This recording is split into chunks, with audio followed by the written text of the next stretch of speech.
We've noticed that a lot of times rejection that we face is not actually reality. It's not real. The rejection that we face is, for the most part, in our own heads. And we create this reality of rejection before it even happens.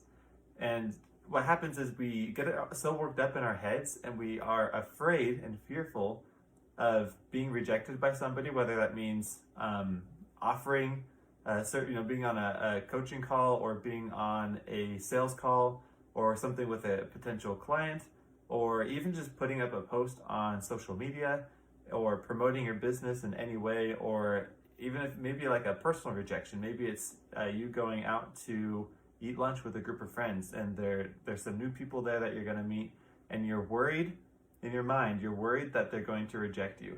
And so because of that fear, that's how you show up. You show up as if they've already rejected you. So maybe you're a little bit slouched. You're anticipating that, and that creates the reality of rejection because that was in your head. An illusion in the sense that we self-sabotage ourselves, and we don't give ourselves a chance to actually put our best self out there and let the other person decide to accept what we have or not.